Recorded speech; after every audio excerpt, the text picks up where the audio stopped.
Christmas का समय था। पाइनक्रस्ट टाउन में बर्फ गिर रही थी। सारे बच्चे बहुत खुश थे। वो लाइट से क्रिसमस ट्री सजा रहे थे।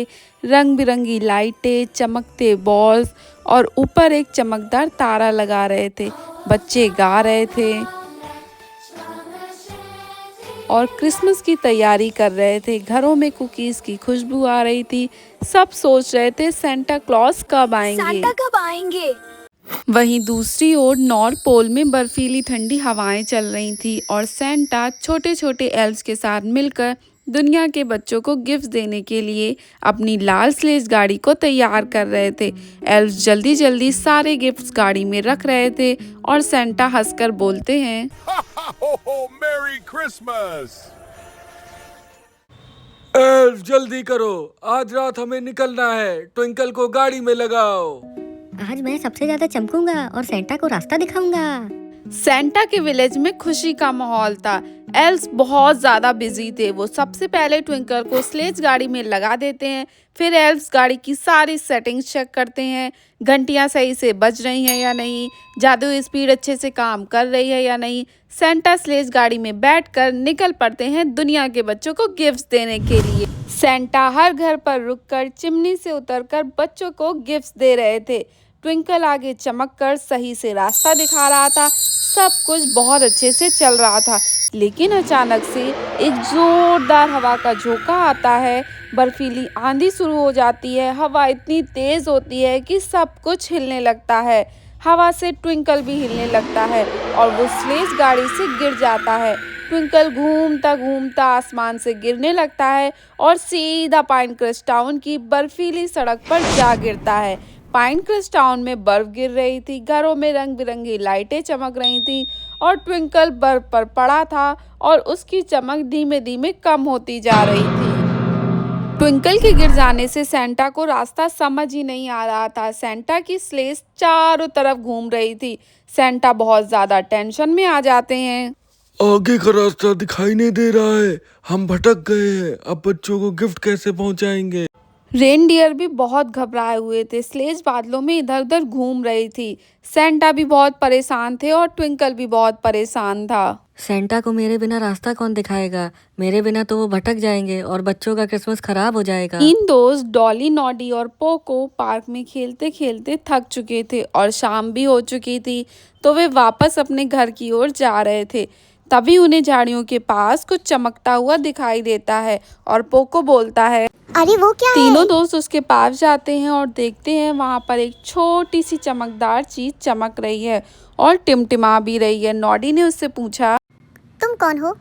मैं ट्विंकल हूँ, सेंटा का साथी। मैं उनकी गाड़ी में आगे बैठकर उन्हें रास्ता दिखाता हूँ ताकि घने कोहरे और बर्फीली हवाओं में भी सेंटा सभी बच्चों के घर पहुँच सके। लेकिन आज इतनी तेज हवा चली और मैं स्लेज गाड़ी से नीचे गिर गया और अब मैं खो गया हूँ। दोस्तों, प्लीज मेरी हेल्प करो और मुझे सेंटा के पास ले चलो। तीनों दोस्त ट्विंकल की बात सुनकर हैरान हो जाते हैं और डॉली बोलती है, वाओ, रियल ट्विंकल स्टार। लेकिन सेंटा को तो गिफ्ट्स बांटने होंगे। तुम्हारे बिना वो रास्ता कैसे ढूंढेंगे? डोंट वरी ट्विंकल, हम तुम्हें सेंटा तक पहुंचाएंगे। लेकिन सेंटा रहते कहाँ हैं? नॉर्थ पोल के पास, लेकिन रास्ता बहुत लंबा है। तीनों दोस्त डॉली, नॉडी और पोको ट्विंकल को लेकर नॉर्थ पोल जाने की तैयारी करते हैं। सबसे पहले अपने घर जाते हैं और अपना बैग पैक करते हैं। थोड़ा पानी, थोड़ा खाना और एक जादुई कंपास लेकर नॉर्थ पोल की ओर निकल पड़ते हैं। रास्ता बर्फीला और रोमांचक था। सबसे पहले वो शीशों वाले पहाड़ के पास पहुंचे। ये पहाड़ आईने जैसे चमकदार थे, इतने फिसलन भरे कि चढ़ना और पार करना नामुमकिन लग रहा था। नीचे गहरी खाई और हवा जोरों से चल रही थी। तभी डॉली बोली, ओह नो, यहाँ से फिसल के तो हम खाई में गिर जाएंगे। कोई रास्ता ढूंढना पड़ेगा। लेकिन पोको ने अपनी सूझबूझ दिखाई। उसने अपने बैग से एक मोटी प्लास्टिक की सीट निकाली और अपने दोस्तों से कहा, डरने की कोशिश मत करो, इस सीट पर बैठ जाओ और जैसे बर्फ पर स्लाइड करते हैं वैसे ही स्लाइड करो। तीनों दोस्तों ने हंसते हंसते मजे के साथ पहला पड़ाव पार कर लिया। डॉली, नॉडी खुशी से चिल्लाते हैं, वाह पोको, तुमने तो कमाल ही कर दिया। तीनों दोस्त पहला पड़ाव पार करके दूसरे पड़ाव के पास पहुंचते हैं और सामने थी म्यूजिकल रिवर। ये कोई साधारण नदी नहीं थी। इसका पानी चमकदार नीले रंग का था और बहते हुए मीठे संगीत की धुन निकल रही थी, जैसे कि कोई म्यूजिक बज रहा हो। लेकिन पार करना उतना आसान नहीं था। नदी चौड़ी और फिसलन भरी थी, कोई नाव भी नहीं दिख रही थी। तभी पोको बोला, ये कैसे पार करेंगे? पानी में कूदे तो जम जाएंगे। कोई रास्ता तो होगा। मुझे कुछ याद आ रहा है। ये म्यूजिकल रिवर है ना? शायद म्यूजिक से ही पार होगी। डॉली की आवाज तो पहले से ही बहुत सुंदर और सुरीली थी, जैसे कि कोई परी गा रही हो। उसने गहरी सांस ली और अपनी मीठी आवाज में एक पुराना क्रिसमस सॉन्ग गुनगुनाने लगी। Follow the shimmering path of light across the ice so pure and bright. Dolly की आवाज हवा में गूंजने लगी और देखते ही देखते नदी से चमकदार म्यूजिकल स्टोन्स बाहर आने लगे। वाह डॉली, तुमने तो कमाल ही कर दिया। नॉडी और पोको ने ताली बजाई। तीनों बारी बारी से उन स्टोन्स पर चढ़ चढ़ कर नदी पार करने लगे।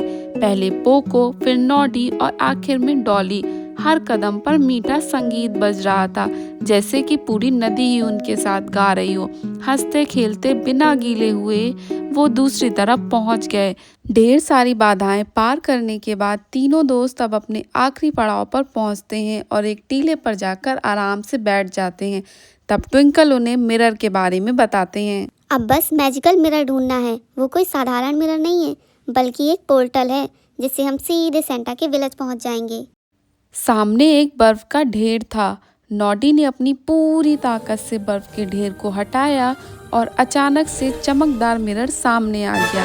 ट्विंकल मिरर को टच करता है और एक पोर्टल खुल जाता है, जिससे कि सभी लोग सेंटा के विलेज पहुंच जाते हैं। जैसे ही सेंटा ट्विंकल को देखते हैं, वो खुशी से झूम उठते हैं। वो तीनों दोस्तों का धन्यवाद करते हैं और बोलते हैं, तुम बच्चों ने क्रिसमस बचा लिया। बिना ट्विंकल के मैं तो रास्ता ही नहीं देख पा रहा था। तुम सब बच्चों का बहुत बहुत धन्यवाद। फिर सेंटा डॉली, नॉडी और पोको को अपनी स्लेज गाड़ी में बैठाकर उन्हें उनके घर छोड़ देते हैं और ढेर सारे गिफ्ट्स देते हैं। सेंटा पूरी दुनिया में गिफ्ट्स बांटने निकल पड़ते हैं। ट्विंकल उन्हें रास्ता दिखाता है और पूरी दुनिया में क्रिसमस की खुशी फैल जाती है। इस तरह दोस्ती बहादुरी की बदौलत सबका क्रिसमस अच्छे से मन गया। तो सभी को merry Christmas. Merry Christmas, everyone! Woohoo!